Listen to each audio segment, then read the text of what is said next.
I'm glad that I started this series with the Mogwin dynasty. Starting here provided me with an optimal learning curve for refining this format, because learning everything from scratch, and especially in the context of the sheer size of the ancient dragons, would have been overwhelming.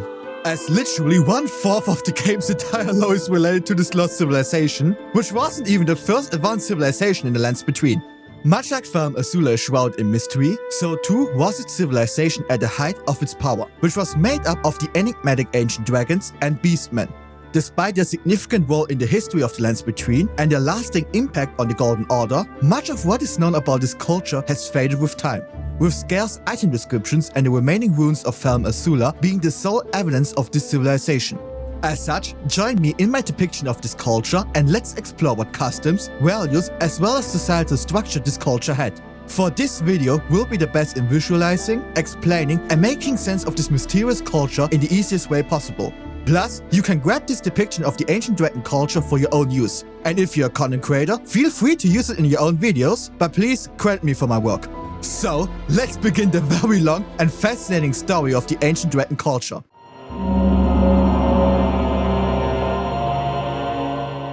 Before we begin with my diagram, however, there's one very important aspect we have to talk about first: the time period in which the ancient dragons ruled the lands between. In many item descriptions related to them, their time epoch is described as prehistoric. This term refers to a period in a world's history where there were no records of historical events, daily life, or anything similar documented by anyone. To draw a parallel to our IRL history, this would be up to the year 3200 BCE. Before then, the concept of writing wasn't invented, and naturally, no one invested time into recording the events that transpired before then, simply because technology wasn't advanced enough and survival was still difficult for humans. Our IRL time with no historical records is named the Stone Age, ranging from roughly 10,000 to 3200 BCE, with 3200 BCE marking the early beginnings of the Bronze Age. This is a significant time period in which humans began building permanent settlements in order to rely more on the structure of an agricultural society with the domestication of plants and animals. This era has also seen the use of bronze in human tools and weapons, as well as the early beginnings of the massive civilizations of ancient history like the Romans, Greek, Egyptians, Persians, and more. But why am I telling you all of this?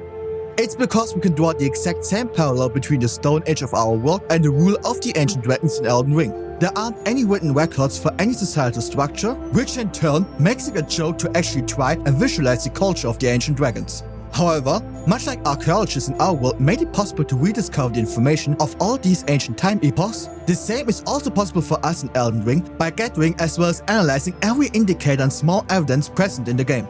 Although I'm very confident in my depiction of this ancient culture, please do keep in mind that this will be the most debatable diagram of any faction I will ever make, due to the nature of the time in which this culture thrived. As not only is the lack of more written text in form of item descriptions an issue, but even when looking at a potential time frame for this civilization, the immortal ancient dragons could have ruled for thousands or 10,000s of years. Which brings me to another important aspect that doesn't have anything to do with the main topic of this video directly, yet it is important to understand in this context nonetheless. It's in regards to who built the Divine Towers.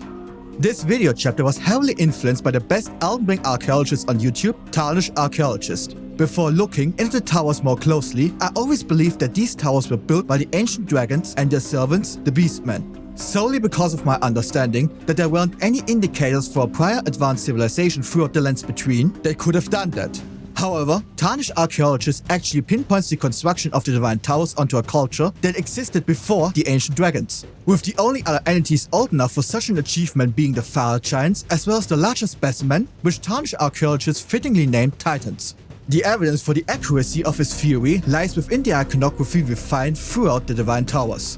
If we take a look at the reliefs of the towers, we can find identical forms and symbols on other structures throughout the lands between, those being the Black Runes and also the Forge of the Giants. All three structures have the same symbols and patterns etched into the stonework. However, the most compelling evidence for a connection between the Divine Towers and the Fire Giants is this symbol we find within their structure, the imagery of 8 small and 1 bigger central circle. If we look at the Fell God's eye in his cutscene, we can see that these circles are identical to that god.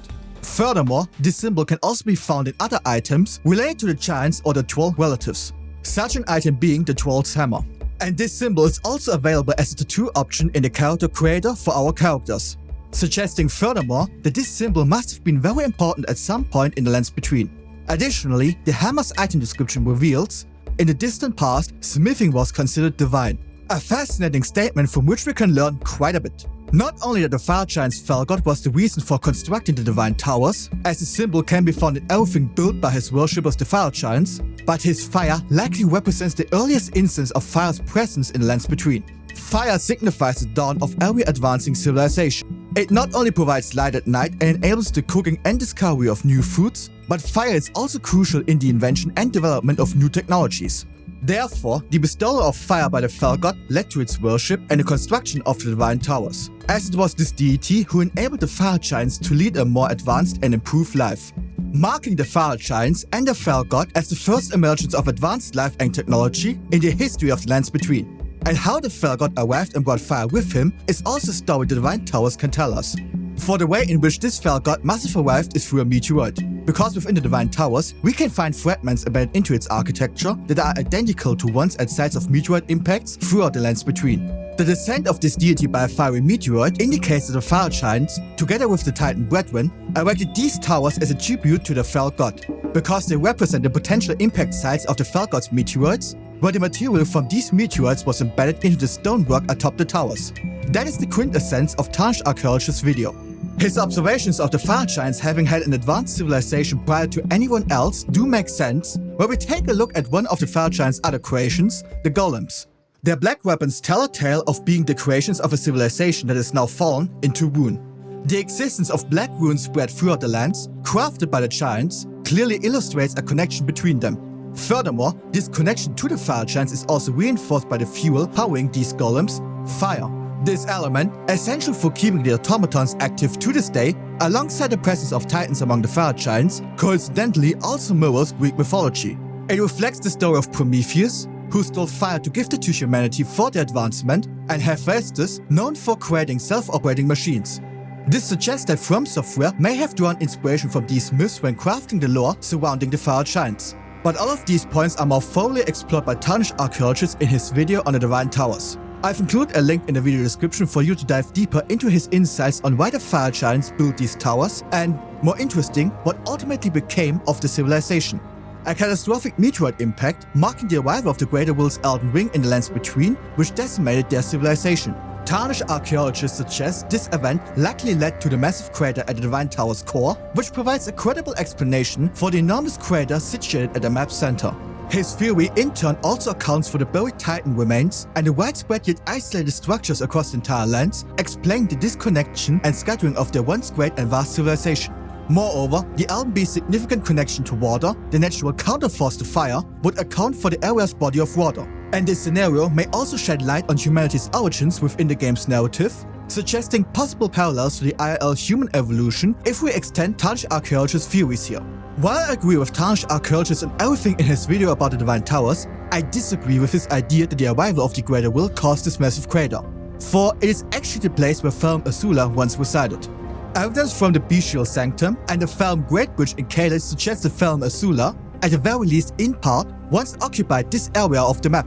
Nonetheless, the area did experience a meteoroid impact, but this occurred after Thelm Azula's establishment, as it is implied by the item description of the rune's greatsword.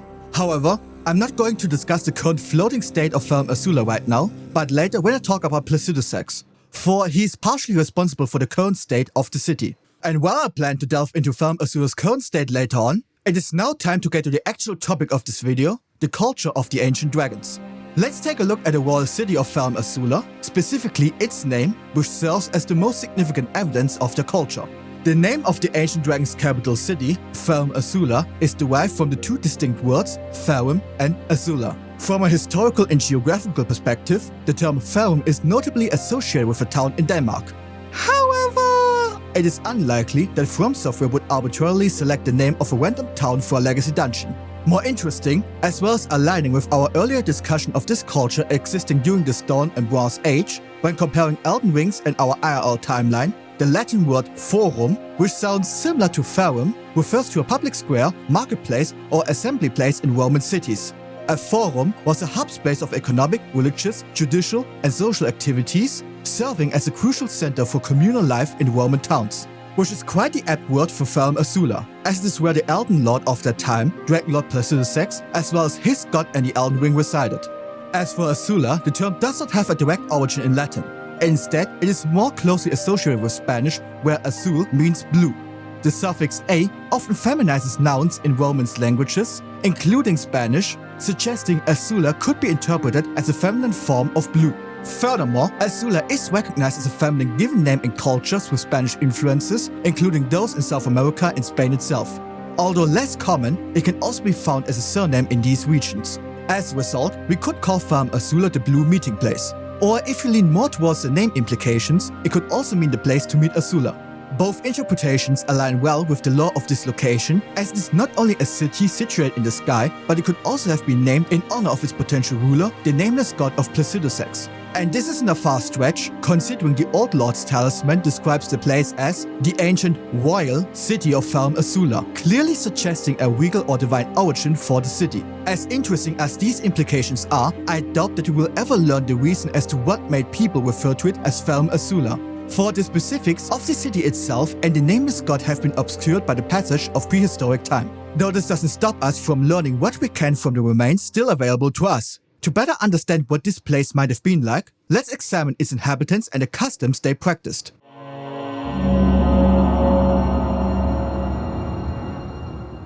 This now brings us to the lowest level of the ancient dragon culture that is made up of the beastmen, a species of wild animals that was granted intelligence due to their 5 fingers, as is revealed through the Quincadea. This detail is crucial for understanding their culture and religion, which not only has strong ties to the greater will, but also shows the significance of the number 5 throughout this entire prehistoric culture. The number 5 isn't just about the fingers and toes each beast has. It is also incorporated into their weaponry, such as the Quincadea, and even more interesting, into their hierarchy as well. As I have stated at the beginning, you should take this entire diagram with a grain of salt due to the civilization's existence in a prehistoric time. However, I find it extremely interesting that the beastmen can be so clearly divided into 5 distinct groups. An observation I wouldn't write off as a coincidence, but attribute to the influence the Greater Will had over the beastmen, as well as his creation, the ancient dragons. Topics I will discuss in enough detail later. For now, let's take a close look at the 5 different beastmen groups. Overall, the beasts were extremely intelligent, evidenced by them receiving intelligence, as well as the usage of tools, burial rites, and sophisticated weaponry. However, even with all these advancements, the options for what a beast could do in the society were extremely limited.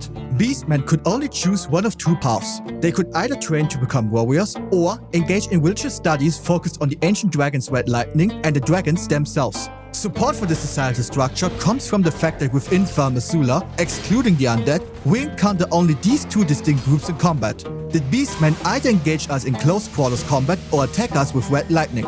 As seen, reflecting the remnants of the once great civilization gradually regressing to their original primal state, clinging to the remaining vestiges of intelligence they once had. This reveals a distinct division in the roles available to a beastman, showcasing even within the warrior and religious factions, there were specific subgroups a beastman could join. It's likely that the initial phase for a beastman involved a basic form of education covering various aspects of the culture. Because this era is considered prehistoric, it's unlikely that beastmen were formally teaching their young how to read, write, or perform basic mathematical calculations. However, a more basic form of education in form of combat basics, hunting food, as well as the worship of the ancient dragons and their god is more probable. Be it either through a centralized and organized approach via a school or left up to the parents, isn't something we can answer. Personally, I lean more towards a centralized school, providing a basic education, as the epoch of Farum Azula does bear some resemblance and inspiration from ancient Rome and Greek, we will see more of later on. Regardless, after living for a while amidst the culture, a young adult beastman must or can make a choice as to which path he or she wants to pursue, the path of a clergyman or that of a warrior.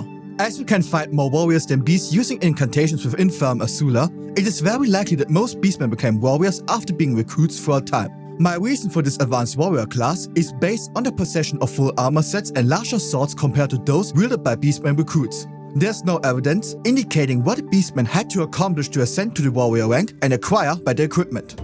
But what I like to imagine is that beastmen had to go through a training period as warrior recruits, similar to the Agora of Sparta in ancient Greek.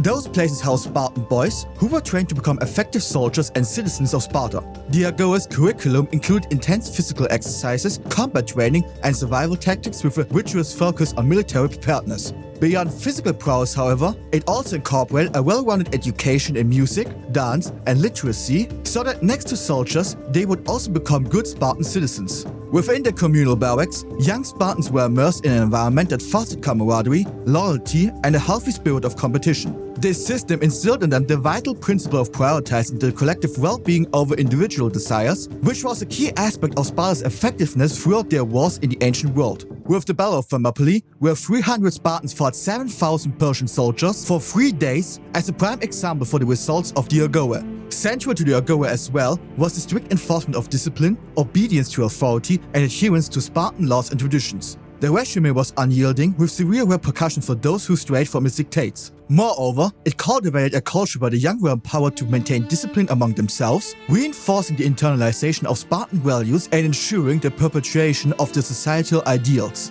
While it is up to you to agree or disagree with my theory about the potential life the Beastman warrior lived, I'm talking about the Agora so extensively because its last aspect of discipline and obedience is echoed with an Elden Ring lore about beasts. For as we learn via the Beast Champion helm, the beasts, their eyes and ears covered, represent an oath. See nothing, hear nothing, doubt nothing, and carry on along the path set in stone. This mantra of obedience is a very distinct aspect of Beastman culture, as it is not only represented in the servitude of the Beastmen to the ancient dragons, as shadows for Empyreans, but also in the role of a trusted advisor to Elden Lords.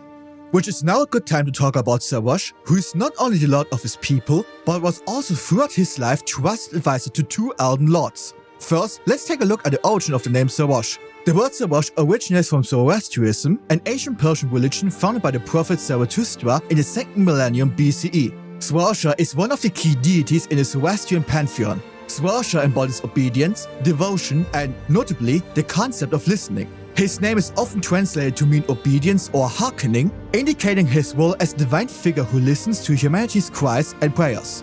Shwarza is also the one who conveys divine messages to humans, making him an intermediary between the divine and the mortal realm. And next to this, he is also viewed as the protector of the righteous, a warrior against evil forces, and an enforcer of moral order. To be honest, I couldn't think of a better name for Sawash, as it perfectly represents his role as advisor to the Golden Lineage, particularly to Godfrey. But prior to serving Godfrey, his role among the ancient dragon culture was quite substantial. As we learn through the Beastclaw Great Hammer, the black nails protruding from the golden fur are said to represent Sawash, Lord of Beasts, who went to become King Godfrey's regent. There's quite a bit to unpack here, but the most important information is that Sawash was the lord of all the Beastmen. While this still positioned him relatively low in the overall hierarchy, his authority among Beastmen was unmatched and quite impressive. Which raises the question as to how he became the lord of all the beasts. Was it given to him for being the most powerful warrior of the Beastmen? Could it be that he was the most devoted worshipper of the ancient dragons?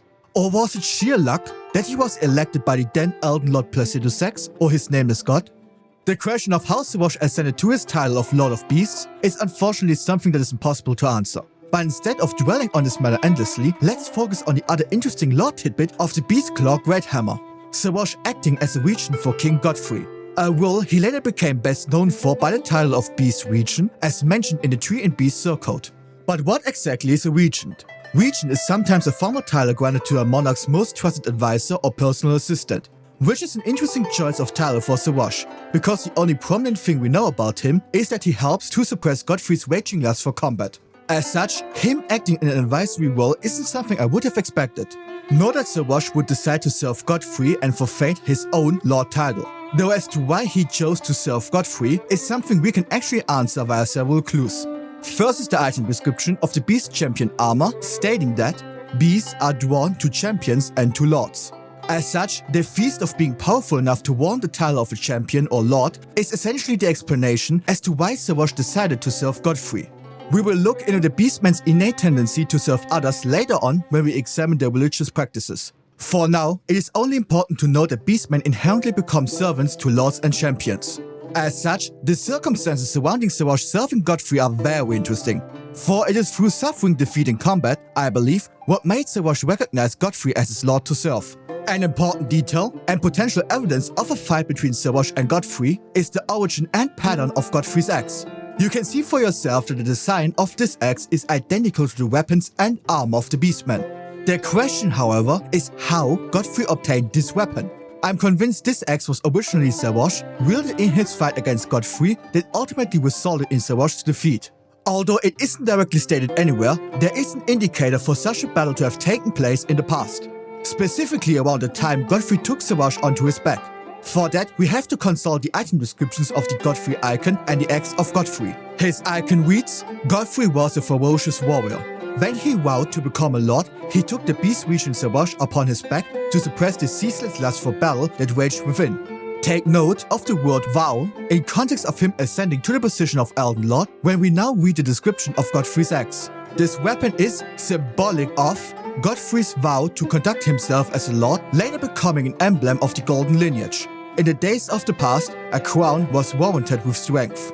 We learn that Godfrey obtained his iconic weapon the moment he vowed to conduct himself in a manner fitting for the position of Elden Lord. While it is possible that the axe was plundered or gifted to him by the Beastmen, it doesn't explain why Savage decided to act as a regent for Godfrey and help to suppress his raging lust for battle. As such, I believe that when Godfrey defeated Savage in battle, Savage was drawn to Godfrey henceforth and decided to gift his own weapon in recognition of Godfrey being his lord till the day Savage dies. Only under these circumstances does it make sense as to why specifically Godfrey's axe is symbolic of his vow to conduct himself as a lord and not Savage clinging onto his back. And if we go even further with this point, the vow also symbolizes Godfrey's victory over a ferocious beast in combat, from which he derived the means to resist his own bestial nature. It is quite poetic how a beast like Savage, who mastered his own bestial nature through intelligence and training, now helps a human to discipline and temper a ferocity far greater than any beast's.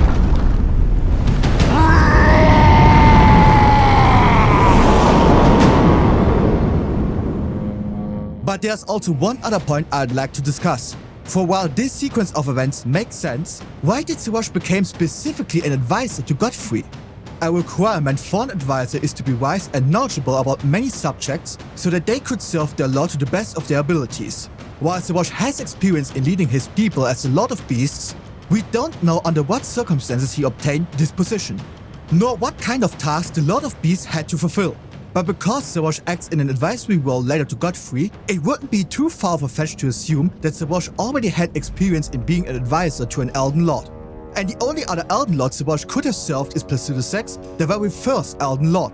The origin of his name would be proof for such a connection, since Rals's role was that of an obedient messenger between gods and humans, or in our case between the Dragon Lord and the Beastmen. Furthermore, Savage's attraction to a subordinate role as an advisor to Godfrey fits with the pattern of beasts being drawn to champions and lords, when we consider Godfrey's ascension as Elden Lord is based on his victory over his predecessor Placidusax. As such, after Godfrey defeated Placidusax, Savage was naturally drawn to the champion of Marika, who bested anyone remotely close to Placidusax in power. And having been bested by Godfrey in combat as well, there was no doubt in Savage's mind to serve Godfrey from then on. Before you want to point out in the comments that Godfrey never fought Placidusax and line about face the Stormlord alone, in the description of the Elden Lord crown refers to the Stormhawk King, I want to reassure you that I am fully aware of the ambiguity of the statement. Hence, it is possible that the Stormlord is either the Stormhawk King or Placidusax. However, there's far more evidence in favor of Placidusax being the Stormlord mentioned here. For one, Placidusax is very strongly linked to the concept of storms. Not only does Placidusax dwell within the storm at the heart of Realm Azula, but only by venturing into the storm, controlled by Placidusax, can we fight him. Furthermore, during his second phase, the weather begins to shift into a rainy storm that Placidusax actually becomes a part of. Because during certain attacks, he can morph his body into an invincible storm cloud, which he must evade to survive. Which is not only evident in his dive attack, but also how he vanishes from moment to moment before trying to attack us with his red lightning claw attack. With all of these details in his boss fight, it should be obvious to anyone that Placidusax would also fit the title of Storm Lord. For a battle between him and Godfrey does also explain as to why he's having that many wounds and missing heads, as it must have been in a ferocious battle with another entity that resulted in Placidusax getting covered in all of these injuries. For him being struck by a meteoroid, as it is a popular theory, wouldn't explain as to why he's missing flesh parts around his last two remaining heads. But if you want to make the claim that Godfrey isn't strong enough to hurt Placidusax that badly, might I remind you of this?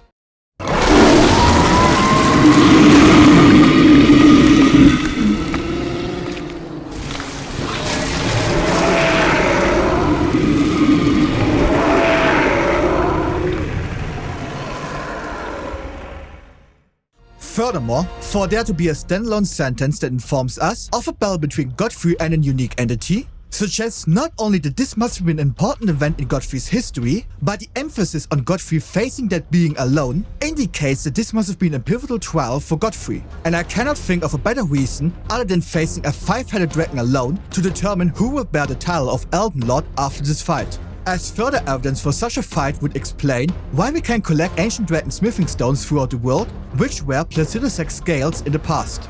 Scales that must have come off during his fight with Godfrey. Yet, the most compelling evidence for Godfrey's battle with Placidus extends beyond these observations of Placidus himself. We must also consider Godfrey himself who, through his own dialogue, provides context for the only circumstances under which he would accept the crown and title of Elden Lord. A crown is warranted with strength. A proud warrior like Godfrey would never accept the title of Elden Lord without being confident in his ability to defeat the reigning Elden Lord of that era. Therefore, Godfrey would not have accepted his Elden Lord crown without having earned it through victory over Placidus. Furthermore, the notion that another entity defeated Placidus and then contended with Godfrey for the title of Elden Lord is just wrong. There is no mention of any being matching or surpassing Placidus in power or prestige with the ambition of getting his title. And Placidus isn't a pushover, for his power is comparable to the devastating power of a nuclear weapon. Under all of these points, it is indisputable that Godfrey must have fought Placidus and that the line of facing the Stormlord alone is referring to no other event than this, as in turn also further explains how Sabosh willingly sided with Godfrey and became his loyal servant. Also, let's disregard the lore for a moment and ask yourself this: what is cooler?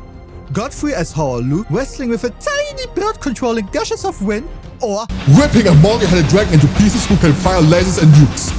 Even though I'm clearly on the side of what is cooler, I'm still open for someone wishing to challenge my claims and prove instead that Godfrey fought the Stormhawk King. However, in order to fully convince me, your theory has to perfectly explain the following 4 questions in context of the entire game's lore. Who else could have beat up Placidus this bad? Is there a mention of a being with ambitions and as powerful as Placidus during that time? How could Godfrey accept the Elden Lord crown, knowing he hadn't beat Placidus and proved his strength to warrant his crown? The lore of his armor states that Godfrey killed every worthy enemy before he left. How is Placidus not also such a worthy enemy as the former bearer of the Elden Lord title? And why would Sabosh serve Godfrey if he wasn't powerful enough to beat Placidus, his prior lord? I wish you good luck if you decide to fight this pointless debate. For spoiler, there is no answer to any of these questions that would make sense other than Godfrey having beat Placidus. With that, I rest my case in this discussion for good, and let's get back to the diagram. For we still have to cover the last aspect of the Beastmen, their religion.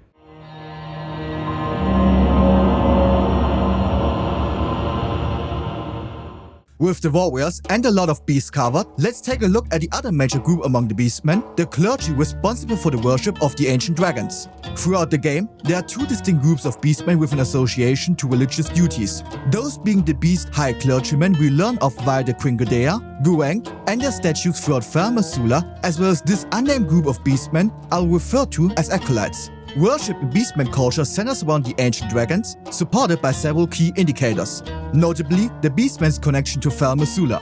As I have previously mentioned, this place was once the royal city residing at the heart of ancient dragon society, serving not only as a home to its denizens, but also as a final resting place for both beasts and dragons. This is evidenced by the countless Beastman skeletons entombed within its walls, floors, and pillars, but also by the remains of the Placidus within the earth of the city. You could make the analogy of Farum Azula being a giant mausoleum city for not only its citizens, but also as the final burial site of its culture. Another indicator for the religious connection is that those acolyte enemies use red lightning incantations, which is a school of incantations that is primarily reserved for the ancient dragons. As such, I think it is a fair assumption to make that the dragons taught these incantations to the beastmen, as this seems to be a common practice among the ancient dragons to teach the red lightning to followers or worshippers they adore. Case being with Lancesex teaching red lightning incantations to Vike and other members of the ancient dragon cult in Landau. And another significant piece of evidence of the beastmen's worship of the ancient dragons is the presence of dragon statues throughout Farum Azula, accompanied by smaller, more subservient statues of high beast clergymen. This arrangement, a subtle yet effective piece of environmental storytelling by From Software, suggests that the beastmen were instrumental in building Farum Azula as indicated by the statues. and also because the ancient dragons are poor construction workers due to their enormous size. As such, the worship of these entities was vital in shaping the culture of the beastmen, and the reason behind the worship of the dragons stems from a transformative event that forever altered their existence. The bestowing of intelligence on their species transformed their simple existence from mere survival and hunting for food into a sophisticated civilization comparable to the ancient Roman Empire. A gift that allowed them to build the, even once destroyed, impressive royal city of Azula for the people that gave them the gift of intelligence. Those people being most likely the nameless god, Placidusax, and the other ancient dragons served. Entities we will talk about later. This significant transformative event for the species led to the worship of the ancient dragons and their deity, with various religious tasks divided between the acolytes and the clergymen. I believe that one of these tasks assigned to these acolytes in the past was to craft the charware, which some beastmen warriors still use as shields. The item description of the beastman's char shield reads the following: shield fashioned from a tall broken char carried by the beastmen of Azula. There is a particular knack to wielding it. The beastmen have always fired earthenware chars for the express purpose of making shields. Such are the ways, strange though they are. Using chars as shields is indeed odd at first, but it becomes quite logical when considering how this cultural practice stems directly from the beastmen's worship of the ancient dragons. For those of you unaware, the process of making chars is quite an old practice among humans that can be dated back into the ancient times of the Romans and Greeks. While the process involves multiple steps, shaping clay into a char, drying it, firing it in a kiln, applying a glaze, and then firing it again before letting it cool, the most challenging aspect is procuring the raw materials, as clay is made from earth or soil that is processed in a complex process. And as strange as it is for me to give you a crash course about pottery in an Elden Ring lore video, the secret and reason of why the beastmen fashion shields from chars is actually within this process. As we learn via numerous talismans related to the ancient dragons, who ruled in the prehistoric era before the Earth Tree, would protect their lord as a wall of living rock. And so it is that the shape of the dragon has become symbolic of all manners of protection. One of the most unique features of the ancient dragons are the stone scales, which is probably what led to the use of the phrase "a wall of living rock" to describe the protective attributes associated with them. However, what is far more interesting is that the ancient dragons upon their death seem to return to the earth and become quite literally one with it. This process not only manifests in the form of gravel stone that spawns at the place of an ancient dragon's death, with Grand Sax and Landale serving as a prime example herefore. But as we can see within Azula, the corpse of Placidusax is within the soil of the city. Furthermore, the soil of the city encompasses more than just Placidusax. The concept art books, specifically Volume 1 on page 260, vividly depicts this area within Azula as being strewn with the remains of numerous ancient dragons embedded in the ground. Although in the game we only encounter Placidusax's corpse at this location, there are subtle hints suggesting that the entire soil of Azula is composed of the remains of multiple ancient dragons. The color of the stones, combined with the golden tints scattered throughout, matches the color scheme of an ancient dragon's body. As such, this is from software hinting at us that the soil of Azula is not only rich with the remains of ancient dragons, but is also utilized by the beastmen to craft their char shields. Since the chars are made from clay derived from the soil of Azula, the beastmen use them as shields due to the protective qualities linked to the ancient dragons' bodies. And as they are made at least in part from the stone scales of the ancient dragons, this explains why these chars serve as durable shields, capable of withstanding more than a single hit, unlike typical charware. I would even go so far as to say that the beastmen fashioning shields out of chars is a form of worship of the ancient dragons. For what better shield to take into battle is there, other than the soil housing the subject of the worship? A shield having the protective attributes of the stone scales of the ancient dragons, making any char shield impenetrable. As the fashioning of these char shields is closely connected to the worship of the ancient dragons, it is my assumption that the task of creating these items must have fallen on the religious group of the beastmen, particularly the acolytes. As the only other group, the high clergymen had other, more important tasks related to the ancient dragons. Which brings us now to the high beast clergymen. As we previously discussed, it is primarily through the Quinquedea and Guang's boss fight that we learn about the existence of this rank. The specific roles and duties of these clergymen remain elusive due to the nature of the prehistoric time. However, this doesn't stop us from piecing together their significance from the sparse information available in the game. Guang, as the only living example we encounter, along with their depictions and statues, give us a hint and parallel to the beastmen warriors. As previously noted, beast warriors rank above beast recruits because of the superior gear and complete sets of armor. Given that beast clergymen are consistently depicted in robes, while beast acolytes appear without any attire, it's logical to draw a similar parallel to the beastmen's warrior faction. The higher a beastman's rank, the more elaborate their attire is. With this in mind, let's take a look at what their tasks within beastman culture might have been. For there are only 2 tasks I could find evidence for in the game that would make sense to have been conducted by beasts outranking the beast acolytes. One such duty is overseeing the burial of beastmen. Across Farum Azula, we encounter numerous graves containing the skeletal remains of beastmen. This not only invokes a sense of walking through the remnants of a once advanced civilization, but may also represent an attempt to emulate the ancient dragons. As previously discussed, the death of an ancient dragon results in its body literally returning to the earth and leaving gravelstone behind for us to collect. Given the ancient dragon's role as objects of worship for the beastmen, and considering the use of char shields as an attempt to mimic the dragons, it's very likely that the burial of the dead by beastmen is yet another effort to emulate the ancient dragons. This echoes not only the beastmen wanting to become one with the earth like the ancient dragons, but also draws from IRL inspiration. The idea of returning the body to the earth mirrors beliefs found across various religions throughout human history regarding the natural cycle of life and death. The physical body is frequently seen as a temporary vessel for the soul's earthly journey that should be given back to the earth after the soul's journey has come to an end. This belief results in burial rites such as in-ground interment, which symbolizes the body's return to the earth and also embodying the dust-to-dust ethos. This signifies that just as we draw sustenance from the earth, we must also return to it, allowing for the nourishment and emergence of new life. Therefore, with the ancient dragons exemplifying this concept in Elden Ring's lore and the beastmen attempting to emulate them, it's very likely that the idea of returning the body to the earth served as an inspiration for the game's lore. The direct imitation of the ancient dragons by the beastmen, underscored by Farum Azula being littered with the beast burial sites, suggests that this ritual was likely a duty carried out by the beast clergymen because of its high spiritual importance. And in their quest to mirror the ancient dragons, these burial sites were embellished with the gold found in numerous coffins. A practice likely inspired by the golden hue left in the soil of Farum Azula by the ancient dragons. However, this incorporation of gold into beastman coffins might not only serve the purpose of mimicking the ancient dragons, but also hint at a culture's devotion to the greater will, a topic we will discuss in a bit. Also on another note, the burial sites of the beasts have an IRL inspiration in form of the Varna necropolis. I've linked Tarnished Archaeologist's video in the description if you want to learn more about it. In addition to overseeing burials, there's another duty I suspect falls under the jurisdiction of the beast clergyman. However, it's important to note that this is purely speculative on my part, as there's no concrete evidence to either confirm or refute my theory.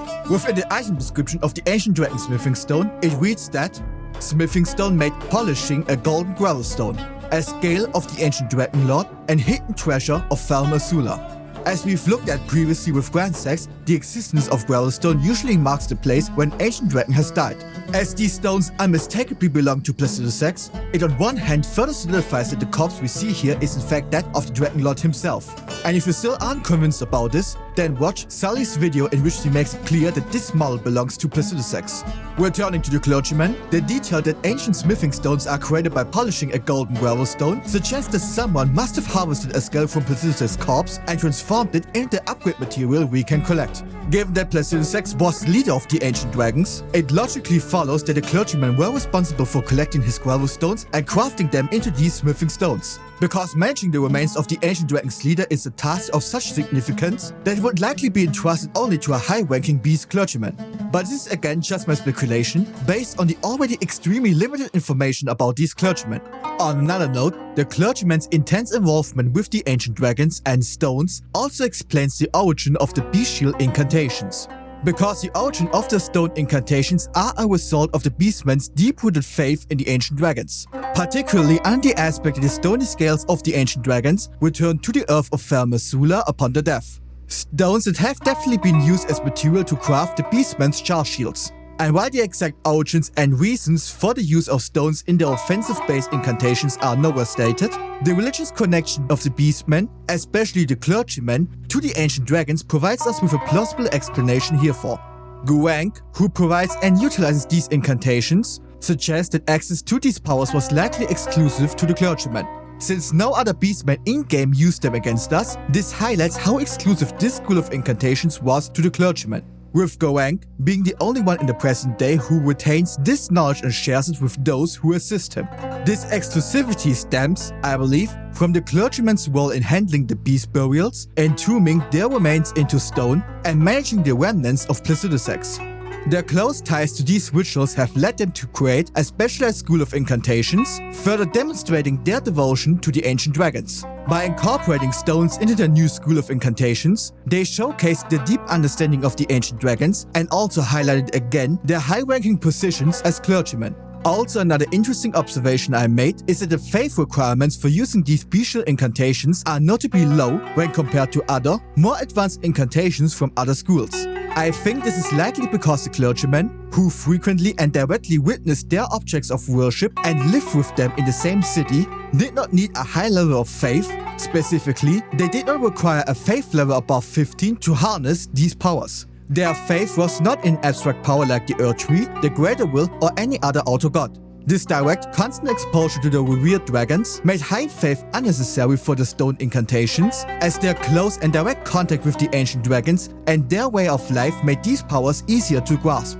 So yeah, suffice it to say, these clergymen were definitely an interesting and very influential group within this culture. Which makes me wonder as to why we don't see any other clergymen in Farum Azula besides Gurranq, or why they are so mysterious within the game's lore. Although one piece of information we learned from the Crinkledea about them that I want to discuss now is the importance of the concept of 5 fingers, as 5 fingers are extremely integral to the culture of beastmen and ancient dragons alike. To conclude our discussion on the beastmen and segue into the ancient dragons, let's explore the symbolic significance of having 5 fingers and why it was such a huge deal in this culture. While we have extensively looked at the Crinkledea, I've yet to address the most crucial event that spurred the development of beastman culture: the circumstances surrounding the bestowing of intelligence onto their kind. The specifics behind the beastmen acquiring intelligence may always remain a mystery. Yet as we learn from the Crinkledea, it is a beast's 5 fingers which has to be celebrated as the reason for the beastmen to have been granted intelligence. But what is so special about 5 fingers? For starters, it is the reason for the technological advancements we humans as a species have made throughout our history. As it is because of our 5 fingers, specifically the presence of our thumbs, what allows us to use tools when compared to other mammals. This advantage is so significant that it resulted in us becoming the apex predators on Earth, with the only threat to our species being ourselves and the existence of nuclear weapons. It could be argued that humanity has become so unassailable that only we, as a species, have the power to determine our own end, which in and of itself is probably the biggest flex in all of existence, but also a bit scary when you think about it. Therefore, the number 5 inherently symbolizes humanity not only through our 5 fingers, but also 5 toes and senses. But other than that, the number 5 also holds religious significance in many different religions. In Christianity, it symbolizes the total wounds that were inflicted on Jesus Christ on the cross: 2 hands, 2 feet, and a side wound. If you're interested in some parallels between Christianity and the Golden Order, then I recommend checking out my video where I discuss the symbolism behind Marukah's cross pose. In Islam, the number 5 stands for the 5 pillars that are fundamental to Muslim life, as well as the 5 daily prayer.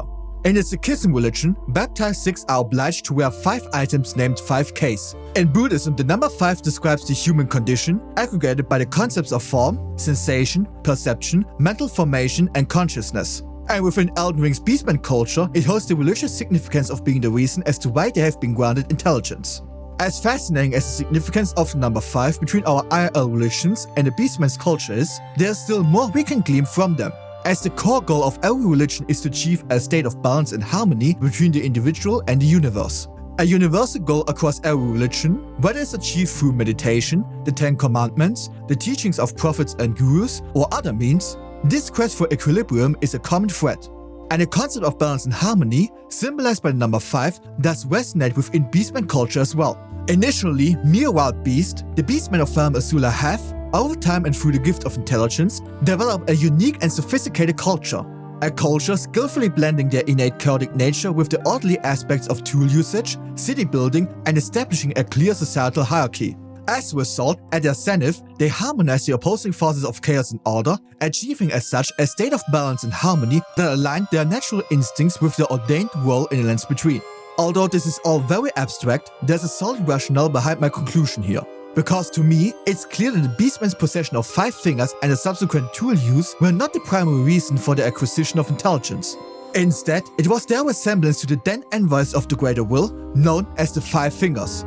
Although delving into the Greater Will, his vassals, and his creations is a topic I plan to approach later, it becomes essential to discuss them now.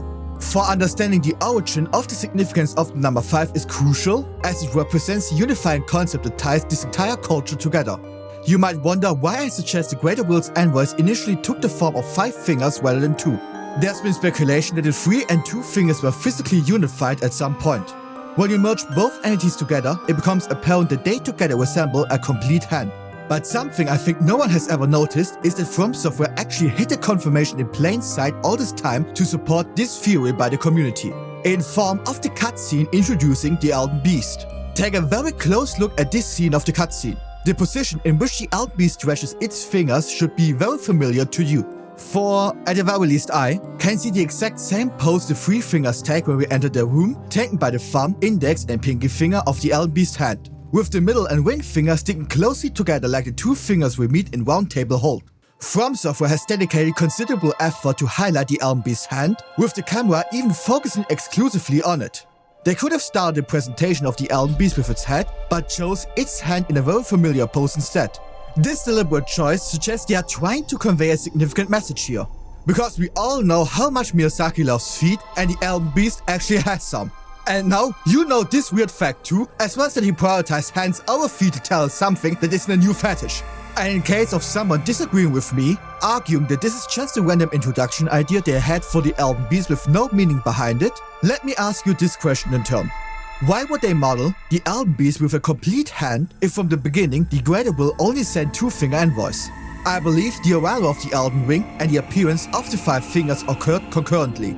This assumption is grounded in the Elden Ring's depiction within Missoula, as well as the significant emphasis Beastmen place on possessing 5 fingers. For their fingers mirror those of the once envoys of the deity who was responsible for gifting them with intelligence. But as to when all of this transpired, and especially when the 5 fingers split into the 2 and 3 fingers respectively, is something we cannot answer. Given the lack of information about this prehistoric era, these events might have unfolded tens of thousands of years before the Tarnished returned to the lands between, which in turn allows for massive time ranges for countless developments to happen. While the reasons behind the original 5-finger split remain elusive, I would like to highlight a video that covers intriguing observations into this mystery, and it is once again by Tarnished Archaeologist. I think you can tell by now how much his work has influenced this video, and you should definitely go to his channel after watching my video. In the video, linked in the video description, he makes the keen observation of an IRL event that happened within Christianity, a religion that already has parallels to everything related to the Greater Will. To give you a brief and rough summary, Tarnished Archaeologists suggest that the division into the 2 and 3 fingers might reflect the practice within European-centric Catholic and Orthodox Catholic churches in Russia, where the 2 and 3 fingers respectively are used to make the sign of the cross. In short, there was a massive debate between these 2 branches of Christianity as to what is the correct way to make the sign of the cross. And as stupid as this debate sounds, and frankly is, it ultimately did result in a split within the Catholic branch of Christianity. Hence, Tarnished Archaeologist makes the case for a similar event to have happened with the 5 fingers, and his theory aligns well with my point that the number 5 symbolizes balance and harmony. Yet this unity has been disrupted by the emergence of the 2 and 3 fingers, which represent the extremes of order and chaos, diverging as such from the original intent to merge and harmonize these aspects of life and instead become split like the Catholic Church. To learn more about the full history of this event within Christianity, I suggest you watch Tarnished Archaeologist's video on this matter, as frankly, this video is already extremely long and I haven't even covered the essential figures of the ancient dragon culture. To summarize this chapter, the act of bestowing intelligence on the beastmen must have been motivated by them having the same amount of fingers as the Greater Will's 5-finger envoys. The number 5 symbolizes unity and harmony, blending the untamed, chaotic essence of beasts with the intelligence and tool-using abilities necessary for building an advanced civilization, which resulted in a sophisticated society organized into 5 distinct groups of beastmen. And I firmly believe these were the only groups to ever exist within this culture, as it further emphasized the profound importance of the number 5 within this culture. However, one other symbolic meaning behind the number 5 I have purposely hidden from you up until now is its attribution to protection against evil forces. This is embodied in the shape of a pentagon, and a symbol purposely chosen for the Pentagon, the headquarters of the US Department of Defense, due to its protective connotations. And since this theme of protection is deeply linked to the ancient dragons, it is finally time to discuss them.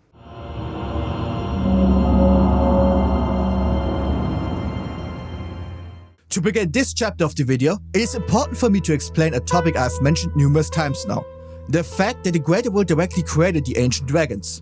While there aren't any lore descriptions directly confirming this, there are however several indicators within the design of the ancient dragons that confirm this claim. For starters, and to continue our last point, the claws of the ancient dragons possess 5 fingers. As we have extensively looked at, a being with 5 fingers is heavily favored by the Greater Will and his vassals during the Prehistoric Era. However, the 5 fingers on the ancient dragon's claw isn't the only hint towards the connection between them and the Greater Will. For if we look closely at the wings of the ancient dragons, you can see the insides of the wings to be gold, a trait uniquely characteristic of the Greater Will's direct servants. And it goes without saying that gold has always been associated with the Greater Will. However, the association between the ancient dragons and gold extends beyond the golden hue of the wings, because their unique mastery of red lightning is what further associates them with the gold of the Greater Will. The item description of Ordova's greatsword will explain to you what I mean. This sword is imbued with an ancient holy essence. Its red tint exemplifies the nature of primordial gold, said to be close in nature to life itself. From this we learned that the color red is not only synonymous with primordial gold, but also life itself. And as we can additionally learn from the Gravelstone seal, this seal and lightning itself are both imbued with gold.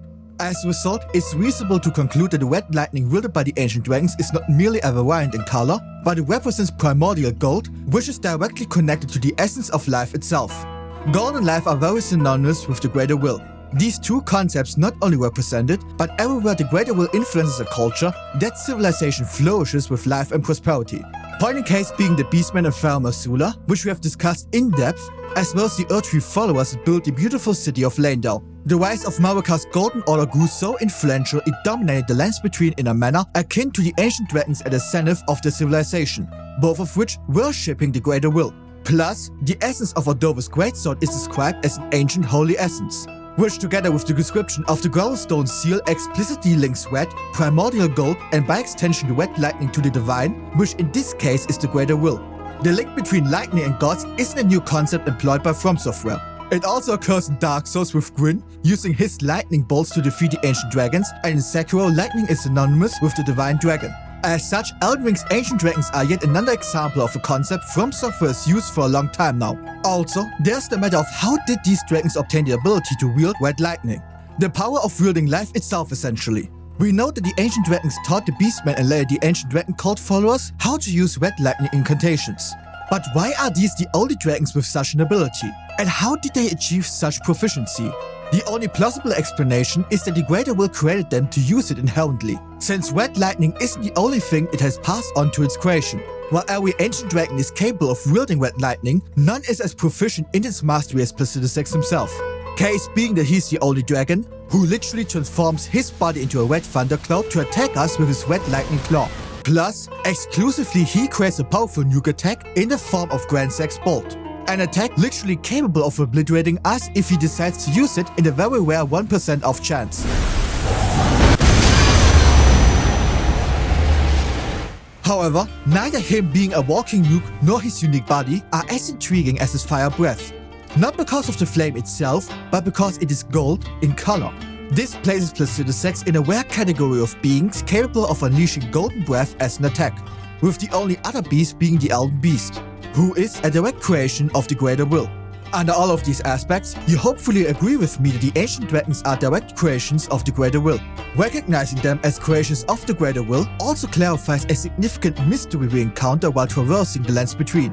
Why exactly is Dragon Communion considered a grave transgression, leading to a curse that transforms those who partake in devouring dragon hearts into worms? A fate the partakers in Dragon Communion certainly didn't have in mind when yearning for the same powers as the prey they hunt. The magma worm Scalesaw speaks of this occurrence in the following way. It said these land-bound dragons were once human heroes who partook in Dragon Communion, a grave transgression for which they were cursed to crawl the earth upon their bellies, shadows of their former selves. Imagine dedicating months to cultivating a farm.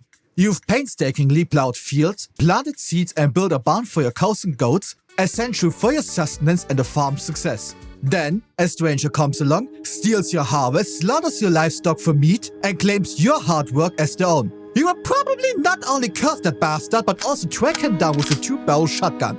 The exact same feeling must have the Greater Will when seeing how the partakers of Dragon Communion hunt down and devour his creation just to gain their powers. Although hunters of dragon hearts mainly target the lesser dragons, they are still connected to the ancient dragons. Even though they lack the stone scales of the brethren, their dragon heart is covered in gravel stone, which, as we've already talked about, are the stone scales of dead ancient dragons. While the other non-ancient dragons deserve a video of their own, their connection to the ancient dragons is evidenced by not only the gravel stones within their hearts, but the act of cursing the devourers of these hearts, transforming them into crawling worms, which are a far cry from the powers they sought, is only achievable by an outer god. And as the Greater Will is the only outer god linked to the creation of the ancient dragons, this link between creator and creations explains the horrifying results of excessively partaking in dragon communion. For it is this god that is cursing anyone eating dragon hearts into becoming worms for the sin of devouring its creation. As for why the Greater Will created the ancient dragons, I would wager that it had to do with safekeeping the Greater Will's most powerful relic, the Elden Ring, which we know was at one point in Farum Azula because of its primordial depiction in Malaka's boss room. Though whether this measure of protection was warranted during the time of the culture isn't something we can answer, as there are essentially no records or indicators towards the political situation during that time and whether other outer gods threatened the influence of the Greater Will in any significant way. However, something else we can talk about is the free will these dragons have. They aren't mindless creatures obeying each command of their creator or wild beasts like the lesser dragon counterparts, but are rather intelligent, free-willed and to some extent individualistic. This is evidenced by Landsex's teaching Leyndal's ancient dragon cult their wet lightning incantations, or Fortisex's befriending his one-time foe Godwyn. The freedom of the ancient dragons goes even so far that they are free to reproduce with whomever or whatever they choose. Although quite large in size, it is possible for them to reproduce with a variety of different species and not just with one another. The intricacies of this reproductive process are best left to your imagination and potential artistic interpretations, but their liberal mindset of mating with different races is evidenced by the different species related to them. This includes the non-ancient dragons, which share a connection through the gravel stones found in their hearts, as previously discussed. Whether these relationships resulted from evolutionary processes or direct mating with specific species will remain a mystery to us. Additionally, there's a subspecies of humans known as Draconians, whose lore in the character creator describes them as the stony face of the people of the ancient dragons, among whom life is typically short. Their shorter lifespan, in contrast to the near immortality of the ancient dragons, fits logically within this context. Because ancient dragons, due to their scales and their relationship with time, do achieve immortality status, while in contrast, Draconians, bearing human genes, live only a brief period of time from the perspective of an ancient dragon, which explains as to why they are considered to be short-lived among the people of the ancient dragons. My theory that Draconians result from the union between a human and an ancient dragon stems from the description of having stony faces, alongside being identified as people of the ancient dragons. This implies that humans and Draconians were part of the culture of the ancient dragons, and they were likely welcomed openly due to their shared trait of having 5 fingers, which is a highly valued characteristic among the races within this ancient culture. Plus, the concept of reproduction between humans and ancient dragons appears even more plausible when considering that ancient dragons can assume human forms. This is revealed through Landsex's glaive, as she herself adopted a human guise to interact with the ancient dragon cult followers in Leyndal. While she is the only ancient dragon confirmed to have done this, the existence of Draconians and their reference as people, indicating their considerable numbers, suggests that other ancient dragons might possess this ability too. It could be an inherent skill, akin to breathing fire or wielding red lightning. For it isn't possible that Landsex was solely responsible for the creation of every Draconian. It's conceivable that the ability of ancient dragons to transform into a human form was bestowed upon them by the Greater Will as well. Or they might have developed this skill independently, driven by a desire to mate with humans. But alas, the true origin of their shape-shifting ability is another piece of history lost to time. However, what we do know is that there's evidence for individuality among them, indicating they did not operate as a collectivist society. This observation is grounded in the fact that ancient dragons possess unique names, a concept alien to animalistic, collectivist societies such as ant colonies, showing again a high level of intelligence not too unsimilar to that of the beastmen. However, with only 4 ancient dragon names known to us, our sample size is too small to determine whether these names were assigned because these dragons were exceptional, or if naming is a standard practice for all dragons within their society. I do tend to lean more towards the latter, as the concept of giving names to each individual within a society is a hallmark of an advanced species, since it allows for a much smoother communication between the subjects making up this culture.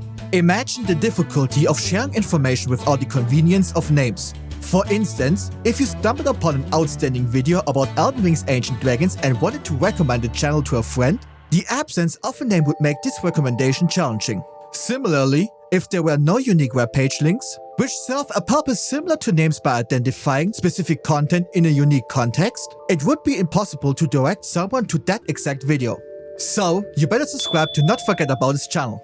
With that self-advertisement out of the way, let's take a closer look now at the named ancient dragons and why we learn of the names, as they are very special even among the ancient dragons in several ways. If you have watched other videos about Elden Ring's lore, then you will likely have heard about the naming convention George R.R. Martin uses to name characters belonging to a family. In short, he uses similar names between parents and children to make it not only easier to associate them with a certain faction, but he also uses the exact same methods by our ancestors in medieval Europe. That is the reason why within the Golden Lineage, for example, each member starts with the first syllable God, which is accompanied by a different sound at the end to give each individual within this lineage a unique name. Hence why Godfrey, Godwin, Godfroy and Godric sound so similar and can be easily confused with one another. Because this naming convention is used to illustrate a family relation, it isn't too far of a fetch to apply the same logic to these three ancient dragons, because the shared suffix sex in their names is identical to that of Placidusax. As a result, it is very likely that Lancesax, Fortisax and Grandsax are the children of Placidusax, with Lancesax and Fortisax definitely being siblings as we find out via Lancesax's glaive. Plus, their descent from the Dragon Lord himself also explains why, for example, Fortisax is considered as the mightiest ancient dragon. First off, let's dive into a bit of linguistics to understand this family, as all four of the names have meaningful Latin roots. Special thanks goes to PoisonwoodPi on Reddit who broke down the names. The outlier among the four names, however, is Lancesax, because her name means longsword in Old English. Since she is a female dragon, it is possible that the Seax of her name denounces a female ancient dragon. While the term sex doesn't just mean stone or mountain in Latin, but it could be also referring to the male gender of the other three. But it is worth mentioning that Lancesax's name could be an improper translation from Japanese into English, as PoisonwoodPi suggests that her name could actually be Langsax, the mountain spear, which would be fitting due to her connection with Vike, who she loved the most among the ancient dragon cult. The Latin origin of the other three names goes like this. Grandsax translates to the Great Mountain, Fortisax to the Enduring Mountain, and Placidusax being the Unmoving Mountain. If you are familiar with the lore behind each dragon, then you have already realized how each name's meaning perfectly reflects their lore. For starters, Lancesax doesn't seem at first glance to be special in the slightest. The only unique thing about her is that through her we learned that the ancient dragons can take on the form of a human being. Even her incarnation, Lancesax's glaive, can be used by other ancient dragons in Farum Azula. But this might actually be in fact what makes her special among the ancient dragons. A desire or rather love for teaching others. In addition to her affection for humans, evidence of her passion for teaching is found in her role as a priestess for the Leyndell Knights of the ancient dragon cult. For a dragon, one of the mightiest beings, to prioritize educating others would explain this unusual behavior of teaching others red lightning incantations. As revealed by Vike's Dragon Bolt, although Lancesax loved Vike the most, she also cherished her other students in taking pride as the teacher. And it's also conceivable that Lancesax was responsible for teaching the Beastmen the red lightning incantations, as her eagerness to educate the ancient dragon cult offers a potential explanation for the origin of the Beastmen's knowledge of red lightning incantations. While her name signifies her bond with Vike, it's particularly compelling that she is depicted as a dragon who deeply enjoys teaching other species, especially humans, the secrets of the ancient dragon's red lightning incantations. A fondness that also extends to some degree to her brother Fortisax, who befriended Godwin the Golden after he was bested by him in battle. Their bond was so strong that Fortisax faced death itself to defend his friend by either trying to save or honor him. And despite receiving only corruption and death as his rewards, this story in my opinion highlights why ancient dragons are linked with protection. It's the most powerful example for this and also emphasizes the meaning of Fortisax's name as the Enduring Mountain. Imagine being so powerful that you are not only capable to best the mightiest ancient dragon during that time, but then also befriend said dragon and turn him into a loyal companion, who willingly sacrifices his life to fight death on your behalf. We don't learn much about Godwin, but this feat puts into perspective just how powerful Godwin must have been to best Fortisax, who, according to his lightning spear incantation, was to be considered the mightiest ancient dragon, which although extremely cool, also contradicts itself, considering that his title of the mightiest ancient dragon doesn't make much sense, because Placidusax is much stronger than Fortisax. Yet as Fortisax's lightning spear further specifies, his title is bound to the time when the war between the Erdtree and the ancient dragons took place. It is only to this specific event in time that 46 is acknowledged as the mightiest of the ancient dragons. This suggests that Placidusax was no longer present in the lands between during that time, because it would be odd for him to be around and not assist his offsprings in battling the strongest faction then. Given his power, he likely could have single-handedly destroyed Leyndell and its fortifications. Therefore, it's logical that Placidusax was already in the Storm Beyond time when 46 was named the mightiest ancient dragon, detached from the occurrences in lands between. This could be because Godfrey killed him, and the Placidusax we encounter is merely a singularity that the warp time of Firm Azula permits us to battle, or because Placidusax escaped there before Godfrey could complete his task. However, this is a mystery we may never solve, as the concept of time twisting is an absolute mindfuck. Regardless, 46 being recognized as the mightiest ancient dragon during that war is notable, showcasing what set him apart from his siblings. And without delving into these lore descriptions, you wouldn't believe this, as his brother Grandsax is from a physical standpoint much stronger than him. Grandsax's immense size dwarfs any other ancient dragon, marking this as his unique attribute among his siblings and the ancient dragons, as well as one of the few pieces of information we have about him. The lore about him is in fact so scarce that if it weren't for the bolt of Grandsax, we wouldn't even learn the name of the dragon. Hence, the spear is the sole source of information about Grandsax, which reads the following about him. Spear withered from the weapon wielded by Grandsax, one of the legendary armaments. A great ancient dragon, Grandsax once went calamity upon the world capital, the only time in historical record that Leyndell's walls have fallen. This marked the dawn of the war against the dragons. This spear indicates the ancient dragons were the ones to start the war against the Golden Order. There are various theories about why they might have done this, and I will leave it up to you which one you find most convincing. Perhaps they were envious as the civilization, much like Firm Azula, was fading away and nearing extinction. Maybe their deity, the Greater Will, ceased to support them, favoring the humans of the Golden Order instead. It could be a quest for vengeance for the death of the Elden Lord, their father. Or the dragons might have suspected the Golden Order played a role in the disappearance of the nameless god, a topic I'll delve into more deeply later. The other interesting thing we learn here is that Grandsax is the first and only other dragon we learn of that wielded a physical weapon. What's even more fascinating is that Grandsax's spear resembles the nuke attack Placidusax can unleash.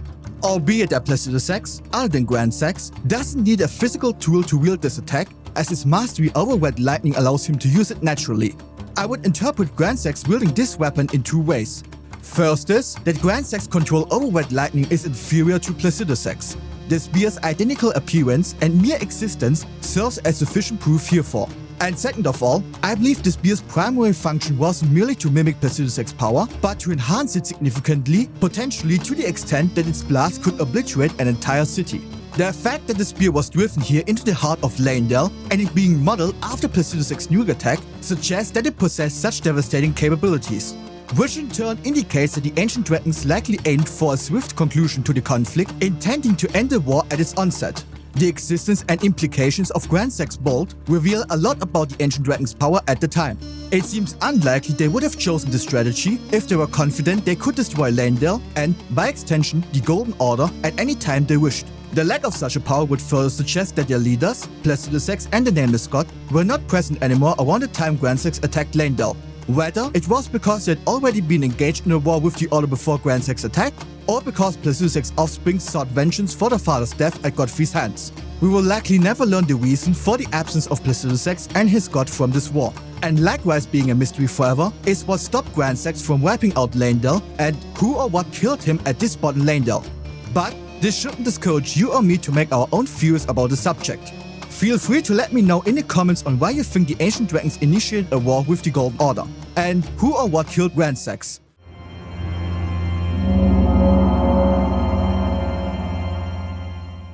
With the children covered, it is now time we turn our attention to their father, the very first Elden Lord, Dragonlord Placidusax. We learn he was the first Elden Lord from his remembrance, which states, the Dragonlord, whose seat lies at the heart of the storm beyond time, is said to have been Elden Lord in the age before the Earth Tree.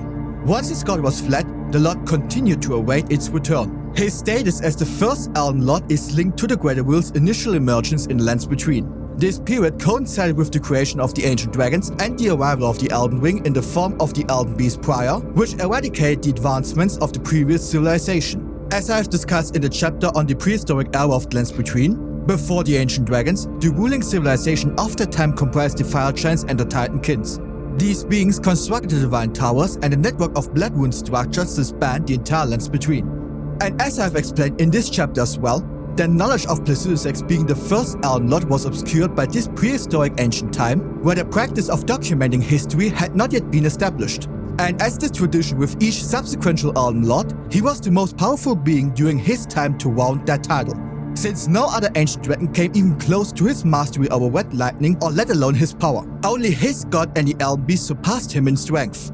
This tradition of a crown being warranted with strength continued with figures like Godfrey, Radagon, and ourselves. Because the primary qualification for becoming an Elden Lord is immense power, as their duty includes protecting their consort, serving as a divine vessel for the Elden Ring. No other ancient dragon was more fit for this task, especially when considering that Plesiosax has the ability to manipulate time. Or at the very least his scales, which were polished into the ancient dragon smithing stones, carry this power.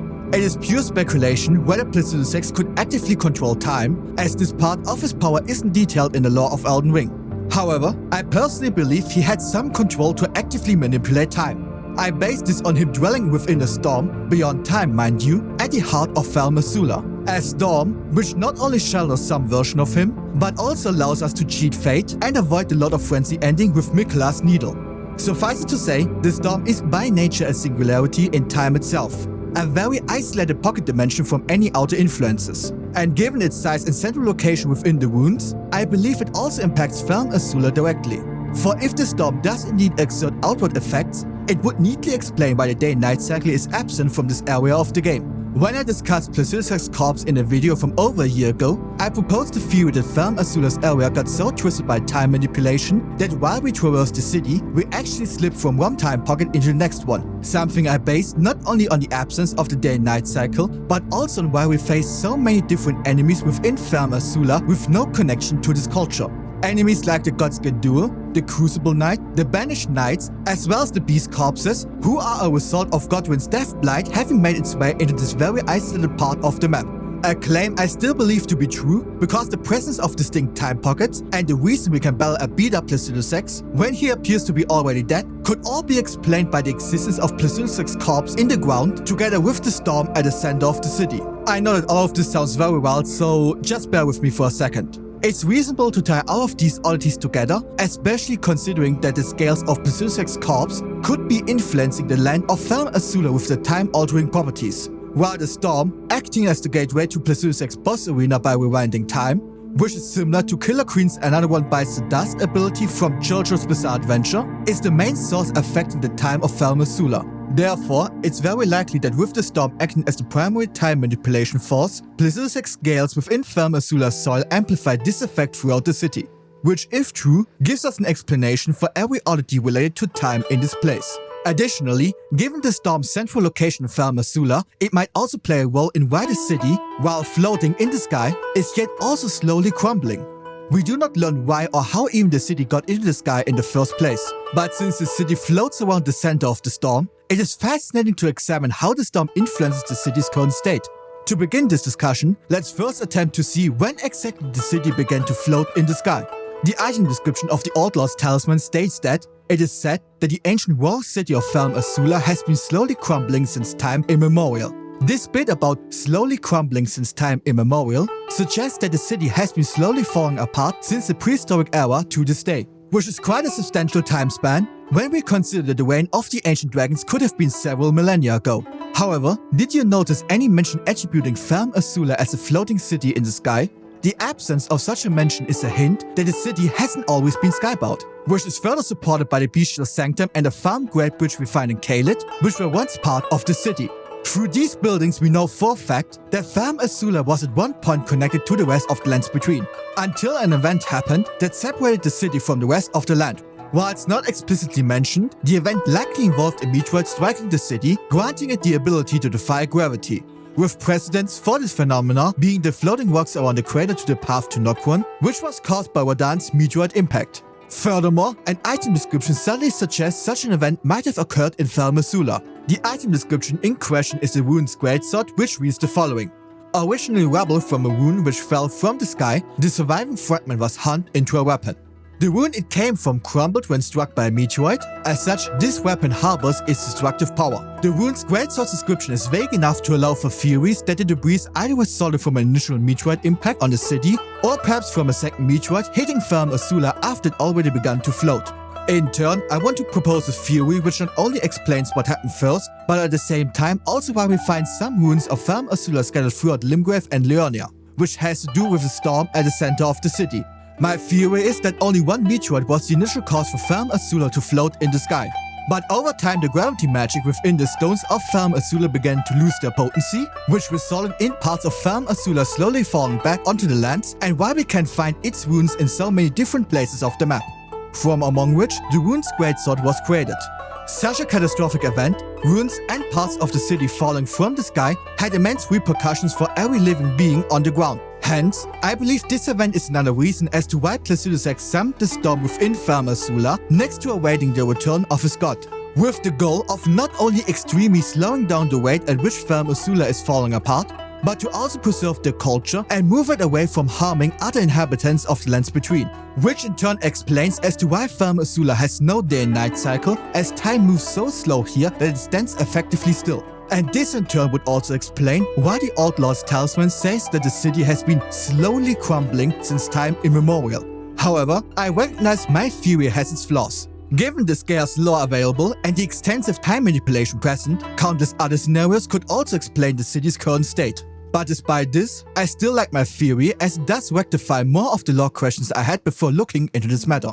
Though whether you agree with my theory and assessment of the city's current state will ultimately be up to you. No matter your stance on this, the fact of Placidusax having control over time to some capacity and possibly even manipulating it speaks volumes about his powers and why he was chosen as the Elden Lord of that time. As next to nuking every threat to his god into oblivion, Placidusax also had the choice of which head to bite an enemy with. And now is a good time to correct a mistake I made in previous videos. I always thought that Placidusax only had a total of 4 heads based on his depiction in the Old Lord's Talisman. However, Zullie highlighted in one of her videos that Placidusax originally had 5 heads. And after exploring the significance and symbolism behind the number 5 for this culture, I'm convinced that Placidusax indeed had 5 heads, since this detail would be another example for the cultural importance of the number 5. Because despite his bestial depiction in nature, Placidusax led a sophisticated society embodying a fusion of natural chaos and societal order. Thus, Placidusax's 5 heads serve as a testament to how this culture achieved balance by merging the opposing forces of chaos and order. But at the same time, there's still the matter of the Old Lord's Talisman, clearly depicting him with only 4 heads, which stands as immense contradiction in this part of the lore for probably forever. Now, maybe Placidusax actually had only 4 heads, and to complete the importance behind the number 5, the 5th head might not have been part of his body, but represented the god he served, which combined with his 4 heads does result in the number 5 again. But this is just a wild theory I'll throw out there, so please don't take it serious. Regardless, now is a good time to talk about the god, or rather the god vessel for the Elden Ring Placidusax served in his time, which is quite challenging since there's only a single line of lore about her that only informs us of Placidusax's servitude to a god. Given the enigmatic nature of this being, it seems appropriate to refer to her as the nameless god. Thank the creator behind this small channel for the fitting name. I refer to the nameless god as her because being female seems to be a prerequisite for becoming the divine vessel for the Elden Ring. This is based on the observation that only women, figures like Marika, the Glowmite Queen, Rani, and Melania are selected as Empyreans for this role. My belief that she also served as the bearer of the Elden Ring stems from its depiction in Firm Azula, because this mural not only suggests the Elden Ring's considerable size and power before Marika shattered it, but also confirms its presence in Firm Azula in the past. For without first-hand observations, creating such a depiction would have been impossible. Additionally, of particular interest is the statue of a human woman encircled by 3 wolves at the base of the Elden Ring's mural. This detail is quite important to From Software, as it is repeatedly and prominently featured in the concept art for Firm Azula. Although there's no direct evidence to identify this figure, I believe the statue represents the nameless god. For the prominence of this depiction in the concept arts, combined with the image of 3 wolves in a subservient pose around the woman and positioned beneath the Elden Ring, strengthens this theory that this scene must have something to do with the Beastman gaining intelligence. Because as the bearer of the Elden Ring, she has access to essentially unlimited power. As such, raising the intelligence of beasts shouldn't be too difficult to achieve for the Nameless God. And to go back to a previous point I made, the Nameless God might not be so nameless as we might think. For if you recall, the name of the ancient royal city of Fel Mersula can be translated into either the Blue Meeting Place or, more interesting for this case, the place to meet Azula. So, who is to say that this city, the center point of this culture, wasn't named after the god vessel for the Elden Ring? Hence, there's the possibility of this woman having the name Azula. Regardless of her specific name, the Nameless God certainly was very influential to this culture. And her influence might also be seen in the ancient dragon's ability to take on human form. This transformation may not have been just to emulate their leader, but could have also served as a more practical means to identify a human successor after the Nameless God vanished from the society. The circumstances of the Nameless God exit from Fel Mersula and her motives for doing so are shrouded in mystery to say the least. It's something we might never solve. However, there's an excellent theory as to what might have happened to this Nameless God by Lokey, the author of Abyssal Archives. If you were as unaware as me, Lokey has a website where he writes blog pages about several aspects of Elden Ring's lore. You can find a link to his website in the description. I highly suggest that you frequent his site as his content is very interesting, and also if you want to hear his full thoughts on this matter. For it is here that he shares his theory regarding the absence and subsequent death of the Nameless God, which I will share with you now, beginning with the following observation of his. When we die, we not only leave our wounds behind, but also twig-like shapes looking like a tree seedling. This visual phenomena can be explained by the fact that runes represent the power of quite literally life. We can learn this via the item description of the Golden Rune 5, stating that, even now, runes are still imbued with the power of life itself. Do you see the Earth Tree towering over? Given the role of runes as bearers of life, it's understandable why something resembling a sapling tree begins to sprout from the spot we died in. But Lokey doesn't end his speculation there and takes it further into a more significant context. What would sprout from a place where a god has died? Specifically, a god carrying the Elden Ring, the most pinnacle source of life brimming with runes. You can see where Lokey is taking this theory, as well as the monumental implications for such an event. Lokey believes the Earth Tree is the spot where Placidusek's god has died, which raises several more questions. Why was the Nameless God at this location? How did she die? And why didn't Placidusek and the other ancient dragons prevent her death? Those are all questions neither Lokey nor I could answer. And it's important to note that he proposed this theory before the trailer and additional information for the DLC was released. His theory conflicts now with a statement from Miyazaki concerning Shadow of the Earth Tree. Miyazaki mentioned that Marika was the one who created the Earth Tree within the Shadowland, effectively nullifying Lokey's theory. Yet, perhaps true to his name, Lokey might persuade Miyazaki to modify the DLC's lore in this aspect. For I wouldn't mention his theory if I didn't think it had relevance to the discussion of the Nameless God, as his theory neatly ties up two other loose ends in the lore. Lokey presents two key pieces of evidence supporting his theory. The first piece of evidence is the fingerprint stone shield. It's a shield we find in the mass grave of the merchants, right before the three fingers and the frenzy flame, which reads, part of the tomb of an ancient god. This line suggests this shield to have been part of a tomb close to where the item is found. While it could be related to the three fingers and the god of frenzy, or even perhaps another unknown deity, Lokey believes this shield is linked solely to the Nameless God, a view I agree with under several circumstances. It's in part because the shield describes this god as ancient, a connotation that not only applies to the ancient royal city of Fel Mersula, but also its inhabitants, the ancient dragons, who are the most prominent entities in the entire game that bear this word in their name or are described with it. As such, it is only logical to assume that this shield was once part of the tomb of the Nameless God, who was buried somewhere around this vicinity. A place that, might I remind you, has a passageway that is linked to Deep-Root Depth, the place where we can find the roots of the Earth Tree. The other evidence Lokey presents for his theory, as this area being the place where the Nameless God died, can be found within the design of the sacred relic sword. If you are unaware of this fact, the sword is created from the body of Marika and Radagon, as we can witness in the Elden Beast cutscene, and this being described in the sword's item description. Yet this sword, and particularly its design, isn't the only one of its kind. When you take a closer look at the corpse-like hilt design of the sword, doesn't it remind you of another blade? A blade you retrieve for Rani that she eventually uses to harm her two fingers? For the Finger Slayer blade is the hidden treasure of the eternal city of Nokron, a blade said to have been born of a corpse. A blade fashioned from an unnamed corpse with the identical hilt design as the sacred relic sword. Lokey proclaims that much like the sacred relic sword, the Fingerslayer blade is fashioned from the corpse of the nameless god by the Nox people. I 100% agree with Lokey that the Fingerslayer blade could have only been fashioned from the corpse of the nameless god, as it is the only strong enough known corpse that could actually be fashioned into a blade to harm the two fingers, which Rani demonstrates to us at the end of her quest line. For the god who carried the most powerful artifact in history, the Elden Ring, I personally couldn't think of a better candidate whose corpse served the purpose of being fashioned into a blade to harm the very entities it served in her lifetime. Because this also explains the other description of the blade about Nox lore. This blood-drenched fetish is proof of the high treason committed by the Eternal City and symbolizes its downfall. Is there a more compelling reason to be accused of high treason than crafting a blade from the remains of the Elden Ring's vessel? An act representing the ultimate disrespect towards the Greater Will? I can't think of a better one. And with the ultimate fate of partakers in Dragon Communion, it is also highlighted how vengeful the Greater Will is towards anyone tampering with its creations. Therefore, although evidence suggests Nameless God is connected to the emergence of the Earth Tree, indicated by a nearby grave and the likely use of her remains in creating the Fingerslayer blade, this matter remains unresolved for now, because we still have to learn the extent of Marika's involvement in the Earth Tree's creation in the Shadowlands to fully understand this matter.